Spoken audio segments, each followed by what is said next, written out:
My own son stands up at a charity gala and decides to auction me off for $1 in front of 200 people.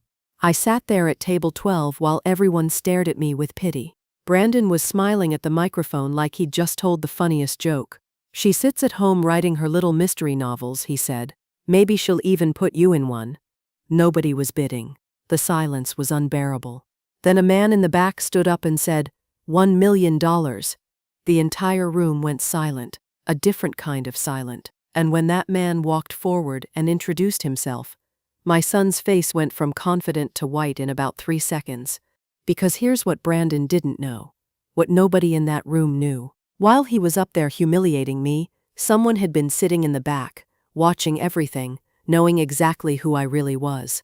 And what that person said next turned the most embarrassing moment of my life into the sweetest moment of vindication I could have ever imagined. But to understand how we got here, I need to take you back 5 years, to the day I turned 60 and decided to stop living for everyone else. Before we continue, please leave a comment telling us where you're watching from, and subscribe to Never Too Old channel. We're creating a community of people who know that our best chapters can happen at any age. Now, back to the story. The retirement party was on a Tuesday afternoon. 35 years I'd worked at Dalton Insurance, and Linda from accounting brought a cake from the grocery store. They'd spelled my name wrong. Claire with an E, not an I. I didn't correct them. I never did. People I'd worked with for decades shook my hand and said the same things. "You'll love retirement. Now you can finally relax." I smiled and nodded. They meant well. Brandon couldn't make it. He sent a text around 2 o'clock. "Sorry, Mom, big meeting. Can't get away." "Congrats." I read it twice, then put my phone back in my purse. Of course he was busy. He had important things to do. I drove home to my apartment in Normal Heights. 1 bedroom, 2nd floor. I'd moved in years ago when Brandon left for college, wanted something smaller, easier to manage on my own. The building was quiet. I unlocked the door and stood in my living room, looking around. Thrift store couch, coffee table with a water ring. I could never get out. Everything I owned fit in this small space. I made tea and sat at the kitchen table. The afternoon sun came through the window. I could see the dust on everything. 60 years old, single mother, high school graduate who never went to college. That was my resume. That was all I'd ever be. Mark's voice was still in my head sometimes. He'd been gone for over 30 years, but I could still hear him. "You're not smart enough for college, Claire. Why waste the money?" He'd said it when we were dating. Said it after we got married. I'd believed him. Brandon used to ask about it when he was younger. "Why didn't you go to college like other moms?" Not mean, just curious. But every time he asked, I felt smaller, like I'd failed some basic requirement. The other moms had degrees. The other moms had careers. I had a job answering phones and filing paperwork. I'd done my best, worked every day, made sure the rent was paid and there was food in the fridge, put him through college on a payment plan that took everything I had, but my best had never felt like enough. Now he worked at that finance firm downtown, wore expensive suits, made good money. I was proud of him. Of course I was, but sometimes when we talked, I could hear the distance in his voice, like he'd moved into a world I didn't belong in. The tea got cold while I sat there. The apartment was so quiet I could hear Mrs. Rodriguez walking around upstairs. I wondered if this was it now, sitting alone in a small apartment, waiting for my son to remember to call. I looked at the laptop on the counter. I'd bought it a few months earlier, told myself it was for staying connected. But there was something else I'd thought about doing with it. Something I'd wanted since I was young, but never had the courage to try. Writing. I'd loved books my whole life. Teachers used to say I had a good imagination, that I could write. One teacher, Mrs. Henderson, told me I should think about writing more. "You have a voice, Claire." I'd never forgotten that. You have a voice. Like I had something worth saying. But Mark had laughed when I mentioned it once. "You? Write a book? You can barely get through a newspaper." And that was that. I stopped talking about it. Stopped thinking about it. Except late at night when I couldn't sleep. Who was I kidding anyway? I was 60 years old. I'd never even been to college. I'd spent my whole life answering phones and filing papers and trying to keep my head above water. What made me think I could write anything worth reading? Nothing. That was the answer. Nothing made me think that. But I got up and opened the laptop anyway. My hands shook a little as I created a new document. The blank screen stared back at me. The cursor blinked, waiting. I didn't know what I was doing. I started typing. Just words. A sentence about a woman sitting alone. Then another. They were terrible. I could see that immediately. Clumsy and obvious and nothing like the books I loved. The kind of writing that would make Mrs. Henderson shake her head. I kept typing anyway. Because what else was I going to do? Sit here and watch TV until I fell asleep? Wait for Brandon to text me back in 3 days? Spend the rest of my life being the woman who'd never finished anything she started? I wasn't smart enough to write a book. Probably wasn't. But I had time now. For the first time in decades I had time, and that was something. I could try, even if I failed, even if no one ever read a single word. The sun moved across the table. The words kept coming. Slow and awkward and probably worthless, but they were mine. I thought about Mrs. Henderson. You have a voice, Claire. Maybe she'd been wrong, but I was going to find out. I saved the document and named it Chapter 1. 3 pages of terrible writing. I stared at it for a long time. Part of me wanted to delete it right then. Get it over with. Instead, I closed the laptop and went to make more tea. If not now, when? Tomorrow I'd likely delete it. Realize how stupid this was. But tonight, just for tonight, I'd written something. That was more than I'd done in 60 years. I didn't delete it. The next morning I woke up, made coffee, and opened that document. The 3 pages were still terrible, but I added a 4th page anyway. Then a 5th. 6 months later, I had a manuscript, 247 pages about a woman named Helen who'd just turned 62 and stumbled into a murder investigation in her retirement community. She was smart, observant, the kind of woman people underestimated until it was too late. I'd written what I wanted to read, what I wished existed. A woman my age who wasn't someone's grandmother in the background, who wasn't invisible, who solved the puzzle while everyone else was still looking in the wrong direction. The file sat on my laptop for 2 weeks after I typed the last sentence. I didn't know what to do with it. You couldn't just walk into a bookstore and hand them pages. I'd looked it up. There were agents, publishers, query letters, a whole system I didn't understand. I spent 3 weeks reading everything I could find online. How to write a query letter, how to find an agent, what publishers wanted. Most of it felt like reading a foreign language. I made a list of agents who represented psychological thrillers, 15 names. I wrote a query letter, rewrote it again, then I sat there staring at the screen, my finger over the send button. Mark's voice in my head. Who do you think you are? I hit send before I could change my mind. Then I sent 14 more. The first rejection came 2 weeks later. I was washing dishes when the email arrived. I dried my hands and read it on my phone. Thank you for your query, but this isn't the right fit for our list. I sat down at the kitchen table and cried. Just sat there with soap suds still on my wrists and cried like someone had died. Brandon called that week. I almost didn't tell him about the rejection, but I wanted someone to understand what it felt like. I got a rejection today, I said, from a literary agent. A rejection? He paused.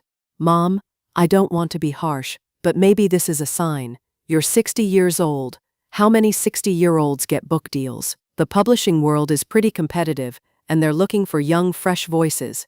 Mrs. Henderson always said I could write. Yeah, when you were 17. That was 43 years ago. Look, I'm just being realistic here. Maybe it's time to find a hobby that's more age-appropriate. Have you thought about joining a book club instead of trying to write for one? My throat closed up. I see. Don't get upset. I'm trying to help you avoid disappointment. Anyway, I got promoted today. Senior accounts team. I'll be managing the big clients now, 6-figure deals. Pretty excited about it. That's wonderful, Brandon. Thanks. Hey, I gotta run.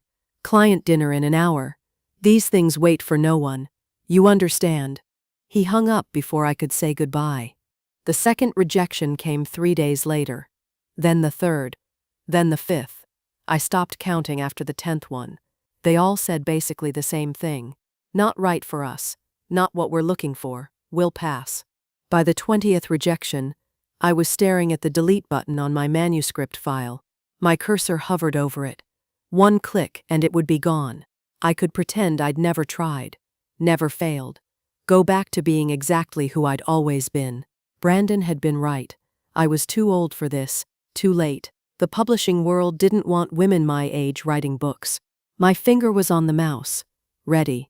Then an email came in. The subject line said full manuscript request. I blinked. Read it again. Whitmore Press, a small publisher I'd queried 3 weeks ago. They wanted to read the whole manuscript, not just the sample pages. I sat there shaking. Read the email 5 times to make sure I wasn't misunderstanding. They wanted to read my book. I sent the manuscript that night. Then I waited. Every day I checked my email 20 times. 30. The publisher's website said they responded within 8 to 12 weeks. I counted every single day. 2 months and 3 days later, another email arrived. Dear Miss Hartley, we would like to offer you a publishing contract for your manuscript.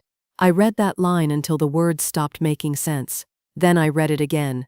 They wanted to publish my book, actually print it, put it in stores, my book. I stood up from the table, sat back down, stood up again. I wanted to call someone, tell someone, share this with someone who would understand what it meant. I called Brandon. He answered on the 4th ring. Hey Mom, kind of in the middle of something. What's up? They want to publish my book. The words tumbled out. A publisher. Whitmore Press. They sent me a contract. Brandon, they're going to actually print my book. Silence. Then, wait, seriously, someone actually wants to publish it? Yes. Whitmore Press. Another pause. Never heard of them.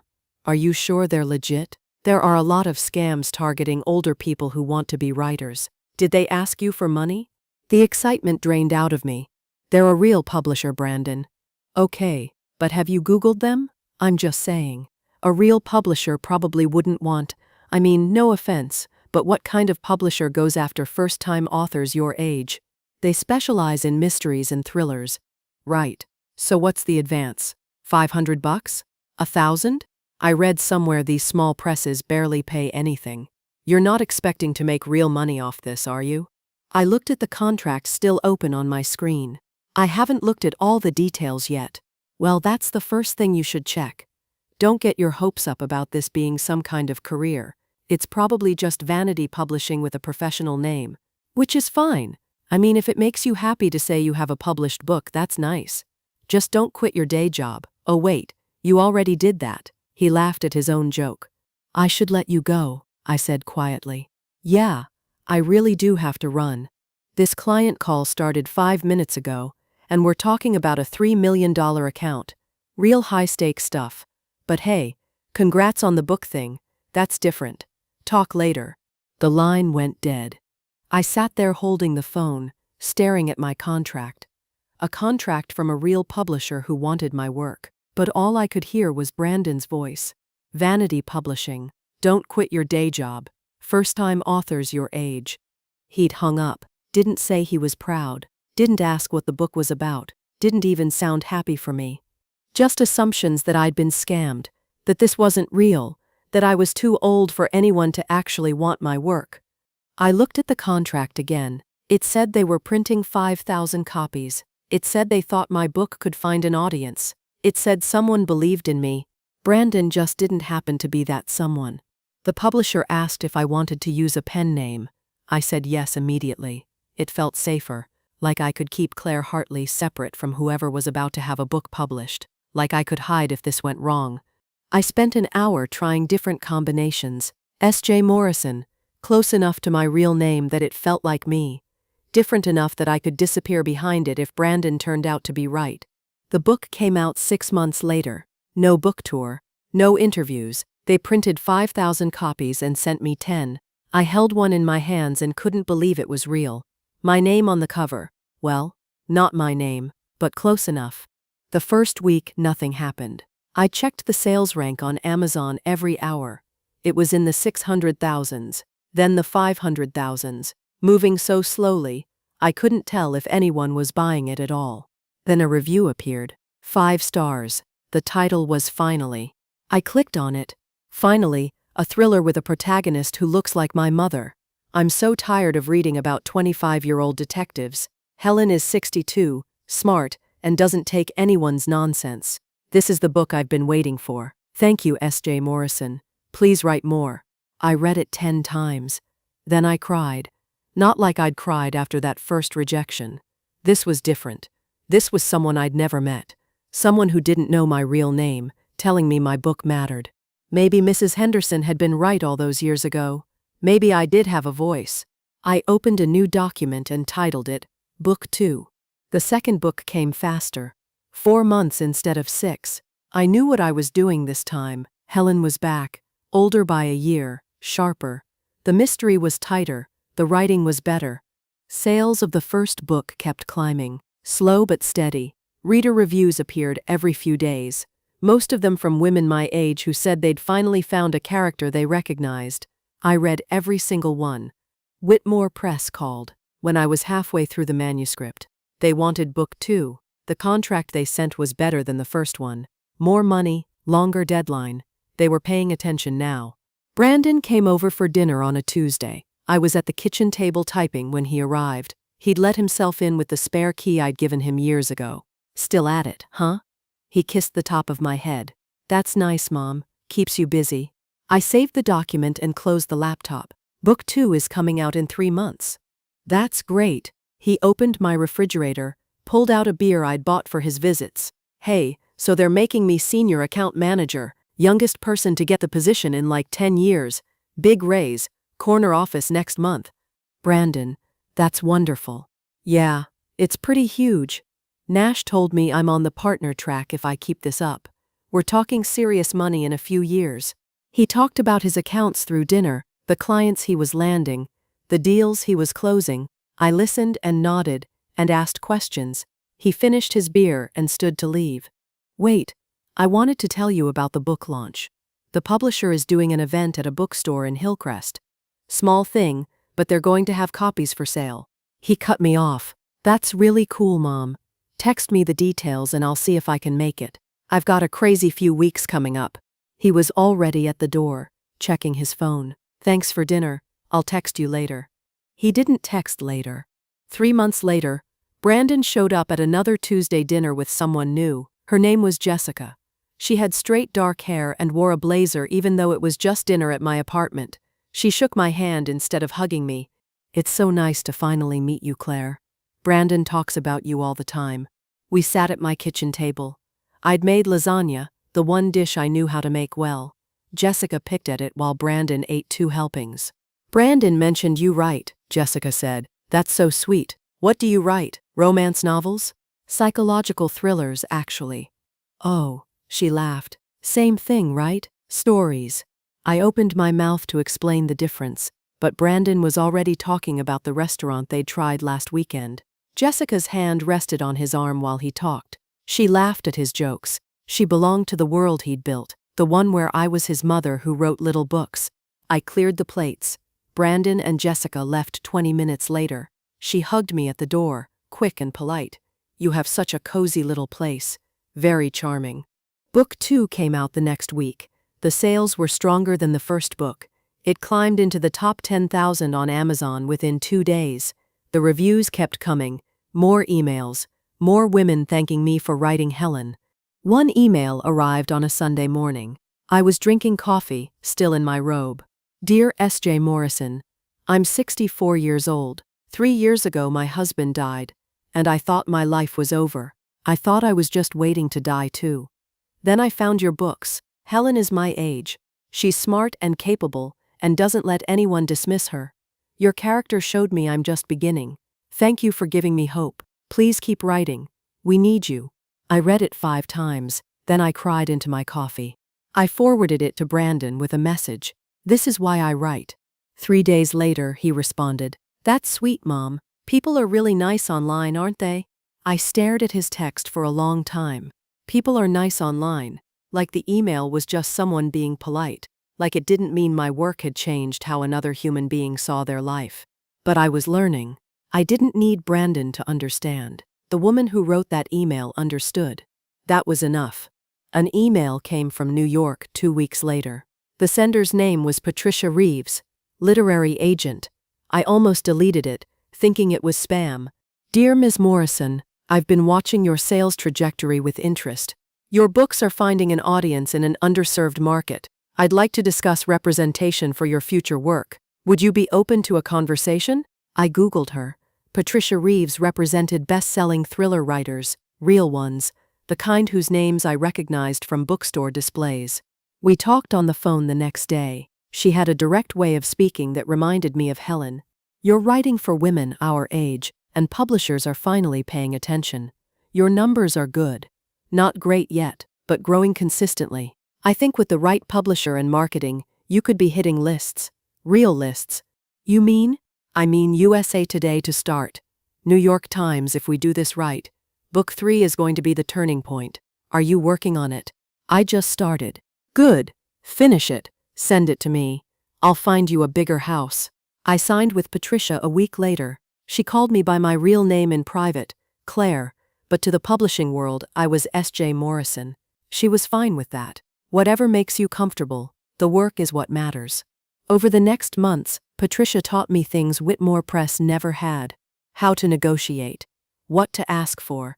What I was worth. She talked about marketing budgets and promotional tours like they were normal things authors did. Like I was a normal author who deserved those things. Book 3 sold to a bigger publisher. Real advance. Marketing budget. They wanted to put my book in airports. I called Brandon to tell him.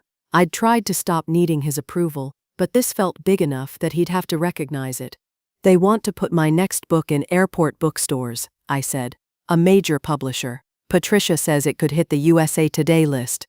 Wow, they're really going for this, huh? His voice sounded distant, distracted. Well, good for you, Mom. At least it keeps you occupied. Better than sitting around the apartment all day. Keeps you occupied. Like writing 3 books that people actually read was just something to fill my time. Like I was doing crossword puzzles. I should go, I said. I know you're busy. Actually, wait. I wanted to tell you. Jessica and I are engaged. We're doing a courthouse thing next month. Nothing fancy. My chest tightened. Brandon, that's wonderful. Let me help you plan something. A small reception at least, or, nah. We want to keep it simple. Jess isn't into big weddings, just close family. We'll send you the details. They got married on a Tuesday afternoon. I wore the nicest dress I owned and sat in the small chapel with 5 other people. Jessica's parents, her sister, 2 of my old co-workers I'd invited because I didn't want to sit alone. The ceremony took 12 minutes. Afterwards, Jessica's parents hosted a dinner at a restaurant in La Jolla. White tablecloths. Wine. I couldn't pronounce. I sat at the end of the table. Jessica's sister asked what I did. Before I could answer, Jessica jumped in. This is Brandon's mom. She writes books as a hobby. Her sister smiled. Oh, that's nice. What kind of books? I opened my mouth, closed it. Brandon was talking to Jessica's father about a client. He hadn't heard, or he'd heard, and didn't correct her. Mysteries, I said finally. I write mysteries. How fun. I should pick one up sometime. She never asked for the title. I didn't offer it. I left before dessert. Said I wasn't feeling well. Brandon walked me to my car. You okay, Mom? I'm fine. Just tired. Thanks for coming. I know it wasn't a big thing, but it meant a lot to have you here. He hugged me, got back to his new wife and her family, and the life he was building that had less and less room for me in it. I drove home through streets I'd known for 40 years, turned on the radio, turned it off, sat at red lights and thought about that woman's email. The one who said my books gave her hope. Brandon didn't understand my work. Maybe he never would. Jessica called it a hobby. Patricia called it a career. I knew which one was right. Book 4 hit the USA Today bestseller list 2 weeks after release. She called me while I was at the grocery store, staring at a display of my own book in the checkout lane. Claire, you did it. Bestseller. I stood there holding a box of pasta, looking at SJ Morrison's name on that list. Number 17. The money came next. Royalties from 4 books. Foreign rights in 15 countries. Audiobook sales. My accountant called about estimated taxes. The numbers on the screen didn't look real. Over $700,000 in the past year. I'd made more writing in 12 months than I'd made in a decade of answering phones. Patricia explained the production schedule when I asked how I'd managed 4 books in 5 years. You write clean, Claire. Minimal editing. Your deadlines are tight, but you hit them. Most authors can't sustain this pace, but you can. I didn't tell her I'd been writing every day because I didn't know what else to do with myself. That the stories kept coming because Helen kept showing up in my head with new mysteries to solve. Life changed in small ways. I stopped checking price tags at the store. When my car made a strange noise, I took it to the mechanic without calculating whether I could afford the repair. The constant anxiety about money started to ease. Reader emails came every day now. Women my age, older, younger. They wrote about feeling invisible, about being dismissed, about reading Helen, and feeling seen for the first time. I answered every single one. The confidence that had been growing settled in my bones. I was a writer, not someone who wrote as a hobby, not someone filling time, a real writer with 4 published books and a 5th one due in 2 months. Book 5 was different, darker. Helen was 65 now, the same age as me. She'd lost someone close to her and was questioning everything. The words came hard, but they came true. I was deep in chapter 12 when my phone rang, Brandon's name on the screen. I let it go to voicemail, called him back an hour later when I'd finished the scene. Hey Mom, did you get my message? Sorry, I was writing. What's up? I need your help. Big favor. Something in his tone made me save my document. What kind of favor? The firm is doing our annual charity gala. It's huge this year. We're raising money for children's literacy, and I'm heading up the whole thing. Nash is going to be there, all the partners. I'm up for senior manager, so this has to be perfect. That sounds important. What do you need? Honestly, everything. Vendor coordination, seating charts, day of management. It's in 3 weeks and I'm drowning. Jess is slammed with this campaign at work. And I thought, you're home anyway. You're not busy, right? I mean, just writing. This is really important for me, Mom. I looked at my laptop. Chapter 12 was half done. My deadline was 8 weeks away. Patricia had mentioned important meetings coming up, potential opportunities she wanted to discuss. I have a deadline in 2 months, and Patricia has some things scheduled. 2 months is plenty of time. This is just 3 weeks. Come on, Mom. I really need you. The old pull, the familiar weight. Of course, honey. What do you need? He exhaled. Everything, honestly. Can you come by tomorrow? I'll give you all the details. Vendor list, budget, seating chart template. You're so good at organizing this kind of stuff. We hung up. I sat at my kitchen table looking at the document still open on my screen. Chapter 12 could wait a day. 3 weeks wasn't that long. I'd finish book 5 after the gala. Brandon needed me. The next 3 weeks blurred together. I called florists about centerpiece options, coordinated with caterers about menu restrictions, created seating charts for 200 guests, moving names around until Brandon approved, confirmed the venue, the parking, the audio-visual setup, followed up with the printing company about programs, checked and rechecked the timeline for the evening. Patricia called in week 2. Claire, we need to talk about these meetings you keep rescheduling. There's significant interest in your work right now. Time-sensitive interest. You're missing important opportunities. I know. I'm sorry. It's just 3 more weeks. Family thing. After the gala, I'll be fully available again. She sighed. The kind of sigh that said she'd had this conversation with other clients who'd made the wrong choice. All right, but you're turning down significant interest. I hope this is worth it. I didn't ask what the interest was. Didn't have time. Brandon needed updated numbers for the donations tracker. The caterer had questions about the vegetarian options. The venue needed final head count.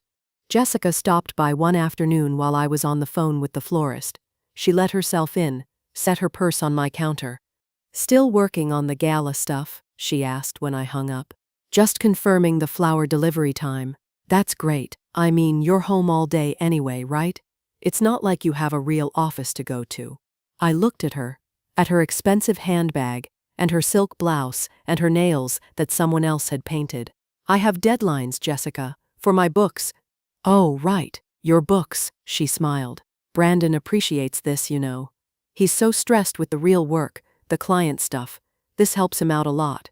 The real work, as opposed to my books, which were apparently not real work. She left before I could figure out what to say. Brandon called that night. I was trying to write, staring at chapter 12 with no idea what came next. I'd been away from it for 10 days and the thread had gone cold. Mom, the seating chart is wrong. You have the Anderson group at table 7, but they can't sit near the Williams family. There's bad blood there. Can you fix it? Brandon, I'm trying to write. Can this wait until tomorrow? Not really. I need to send the final chart to the venue by morning. It'll take you like 10 minutes. He wasn't asking. He was telling me this was more important than whatever I was doing. I'll fix it tonight. Thanks. You're a lifesaver. Oh, and the caterer keeps calling me about the gluten-free options. Can you just be the point person for that? I don't have time for this stuff. Sure. Thanks, Mom. I gotta run. Client dinner. Talk tomorrow. He hung up. I closed my manuscript and opened the seating chart. My publisher emailed the next day. Claire, we need the manuscript. Are you on track for the deadline? I looked at chapter 12. Still unfinished. 6 more chapters to go. 8 weeks until deadline. The math wasn't working. Yes, almost done. I wasn't almost done. I wasn't even close. I was exhausted. 1 week before the gala, I spent all day at the venue coordinating final setup, where the registration table would go, how the stage would be positioned, where to put the donation display. The event coordinator had questions every 15 minutes. I got home at 7, opened my laptop, stared at the words on the screen. Nothing came. My brain was full of seating charts and vendor confirmations and Brandon's voice saying this was really important for him. I hadn't written in 3 days, the longest gap since I'd started book 5. The venue coordinator called with another question. I answered it, closed the laptop, made tea I didn't drink. I was at the venue again the next afternoon, checking on the floral delivery, when I heard voices in the hallway. Brandon and Jessica. I was about to call out to them when Jessica's voice carried through the corridor. At least your mom has something now with her books. Remember when she was just nothing? This is better. I stood there holding my clipboard, the flower order form in my hand. My son's voice responding, but I couldn't hear what he said over the ringing in my ears. Nothing. That's what Jessica thought I'd been. Nothing. I drove home in silence, sat at my kitchen table, opened my laptop, stared at the blank screen where words should be. Patricia's voice in my head. You're turning down significant interest. Jessica's voice. When she was just nothing. Brandon's voice. You're not busy, right? Just writing. I looked at the calendar. 1 week until the gala. Then I could go back to my life. Back to Helen in chapter 12 and being SJ Morrison, instead of Brandon's mom who had nothing better to do. After the gala, I told myself, after the gala, I'd set boundaries. I'd say no. I'd put my work first. I'd been telling myself that for 3 weeks. I closed the laptop without writing a single word. The gala was on a Saturday night at the Grand Colonial in La Jolla. The venue I'd spent 3 weeks coordinating, the flowers I'd ordered, the seating chart I'd rewritten 6 times, the timeline I'd created down to the minute. I arrived at 6, an hour before guests. Brandon was there with Jessica, both of them in formal wear. He looked sharp in his tuxedo, important, like someone who belonged in rooms like this. Mom, you made it. He kissed my cheek. Everything looks perfect. You did an amazing job. I was wearing a black dress. Simple, elegant enough for the venue. Jessica's eyes swept over me once. She didn't say anything. Neither did Brandon. 200 guests arrived over the next hour. Crystal chandeliers overhead. White tablecloths. Centerpieces with white roses. It really did look perfect. Mr. Gregory Nash arrived with his wife Linda. I recognized him from the photos Brandon had shown me. Silver hair, expensive suit. Brandon's entire future walking through the door. Nash took a seat at the head table with the other senior partners. I found my seat, table 12, in the back. Not with Brandon and Jessica, who were at table 1 with the firm's leadership. The place card had my name written in calligraphy. I sat down between an elderly couple I didn't know. Brandon was working the room, shaking hands, laughing at jokes. Jessica beside him, her hand on his arm. They looked like they belonged together, like they belonged here. I watched him from table 12 and felt proud despite everything. This was his night, his moment.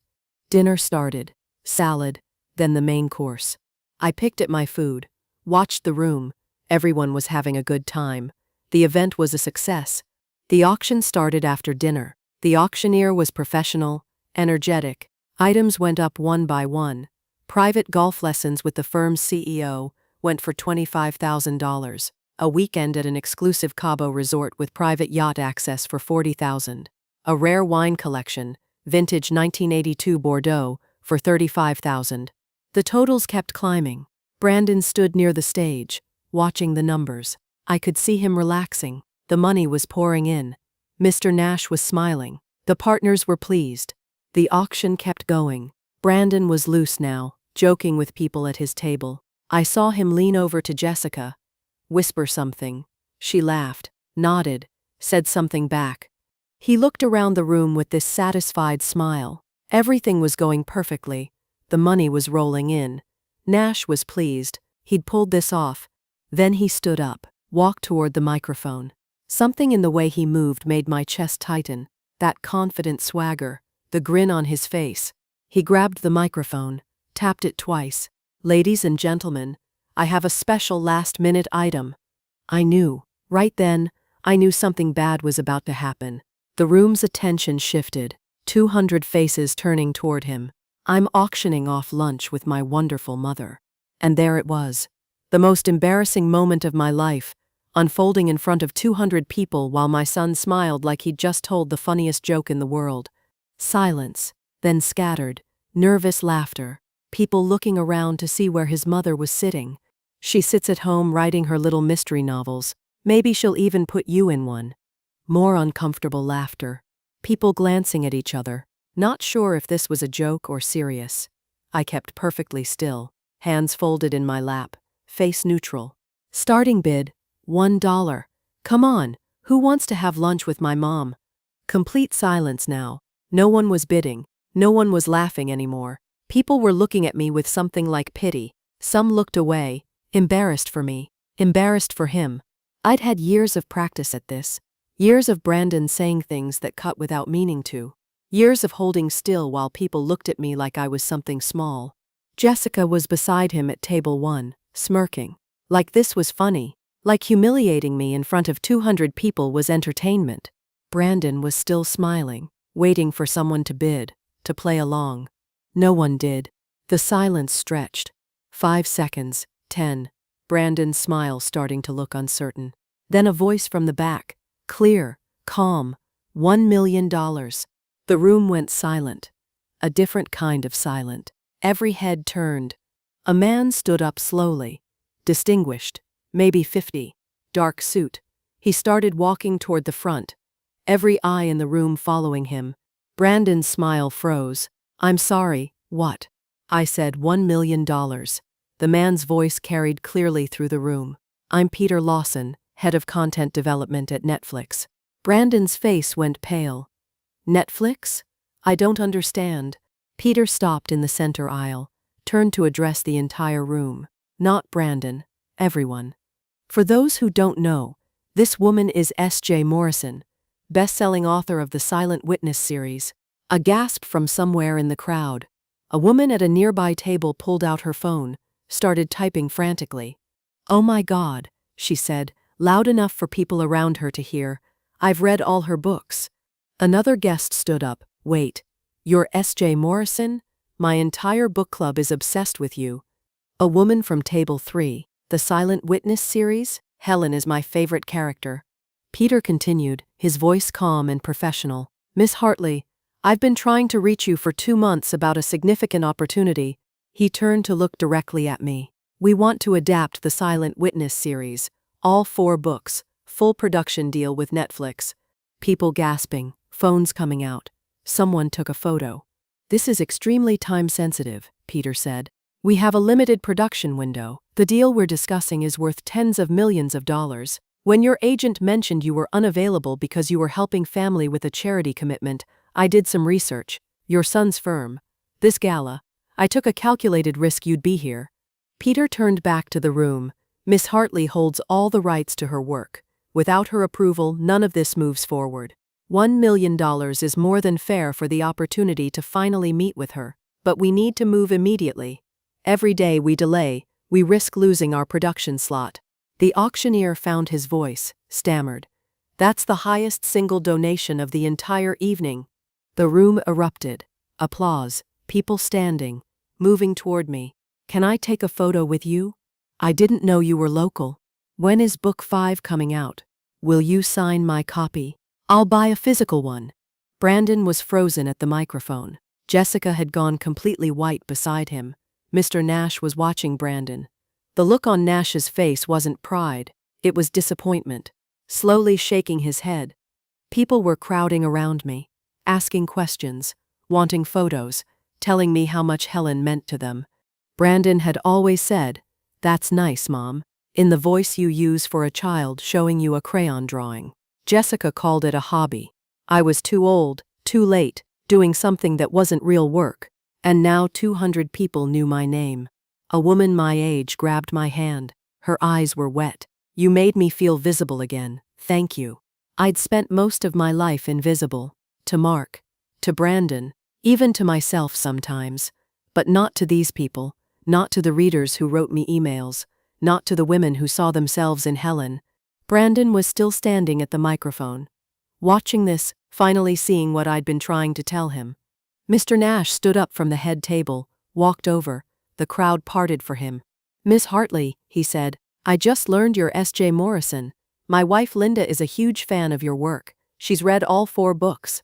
I had no idea Brandon's mother was you. He never mentioned it." My son hadn't told him. Hadn't mentioned it.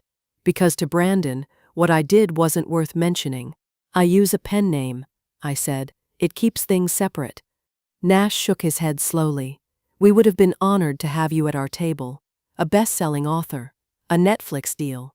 This is remarkable. Remarkable." Brandon had called it keeping me occupied. "My wife tells me book 3 changed how she saw herself after retirement," Nash continued. "She felt invisible. Your character gave her hope." I could see my son across the room, watching his boss shake my hand, watching me be someone he'd never bothered to see. Nash's wife Linda appeared beside him. "Miss Hartley, I can't believe it's you. I've read all 4 of your books. I finished book 4 last month. Helen is incredible. You've been sitting here all evening and Brandon never told us." She glanced toward Brandon. Her voice cooled. "Your son is very fortunate to have you." Peter appeared beside me. "Miss Hartley, shall we find somewhere quieter to talk?" I looked around the room one more time, at the people still wanting to talk to me, at Jessica, pale in her chair, at Brandon standing alone where he'd humiliated me 10 minutes ago. "Yes," I said, "let's talk about my books. Not my little mystery novels, not my hobby. My books." I walked toward the exit with Peter, past Brandon's table, made myself look at him. He looked back at me like he'd never seen me before.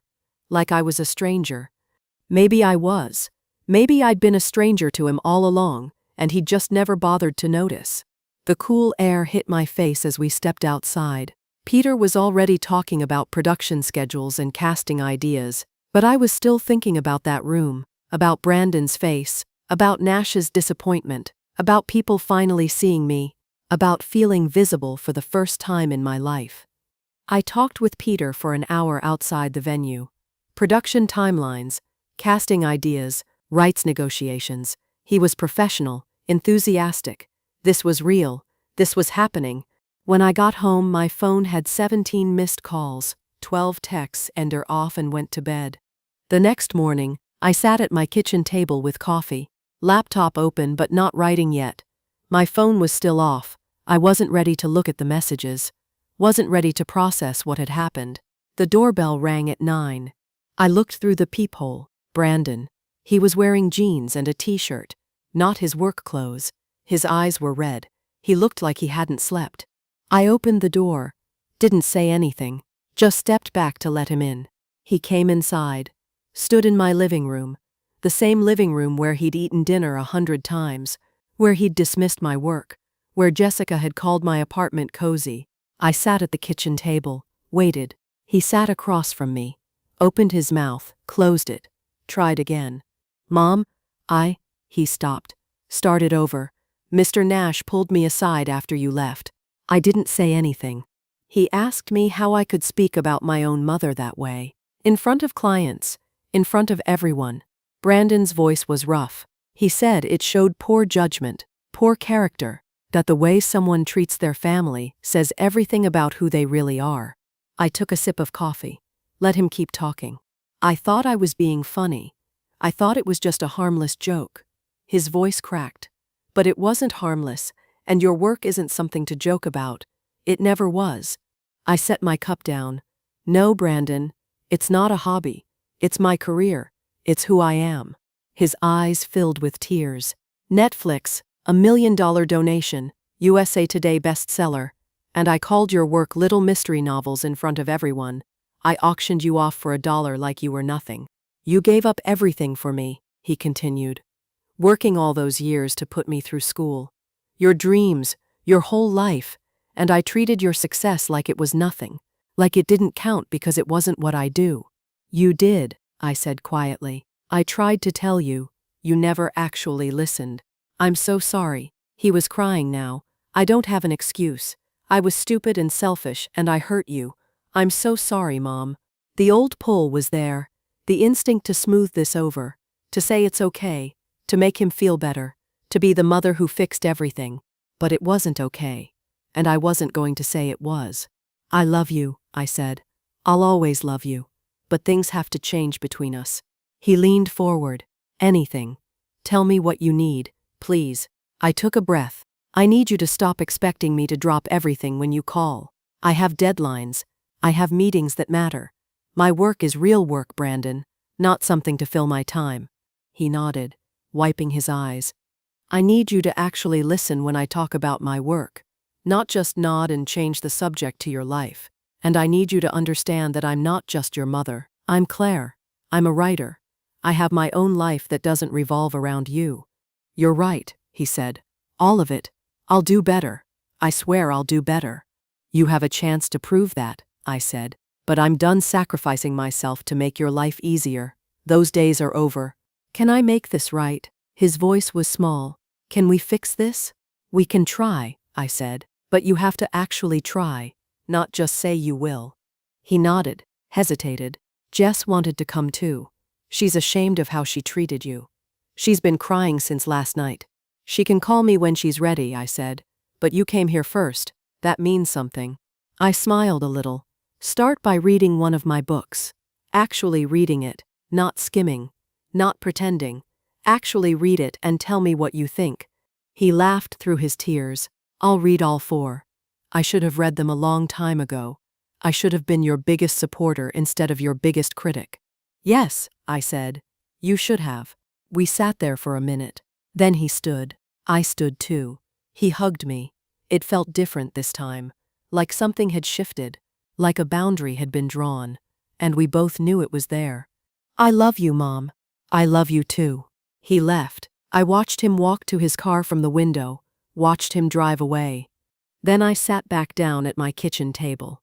Opened my laptop. The Book 5 manuscript was still there. Chapter 12. The one I hadn't been able to finish because I'd been too exhausted from planning his gala. An email from my publisher was waiting. Claire, everything okay? Just checking in on deadline. I wrote back. Need 2 more weeks. Personal situation resolved. The story will be better for it. The response came within minutes. Take the time you need. We trust you. My phone was still off. I turned it on. 17 more messages had come in overnight. Patricia, Peter, readers who'd somehow found my number. I'd look at them later. The phone rang. Brandon's name on the screen. I looked at it. Then at my manuscript. Chapter 12 was waiting. Helen was waiting. I let it go to voicemail. I'd call him back later. Right now, I needed to finish this chapter. A small smile spread across my face. The apartment was quiet. The coffee was still warm. The words were starting to come back. I'd spent my whole life making myself smaller so other people could feel bigger. Putting everyone else first. Being the person who said yes even when I wanted to say no. I typed the first sentence of chapter 12, then the second. The words came easier now. For the first time in my life, I'd chosen myself. And it felt right. So, that's my story. I'd love to hear what you think. Was Brandon's apology enough, Or I should have set even stricter boundaries? Let me know in the comments, and subscribe for more stories like mine.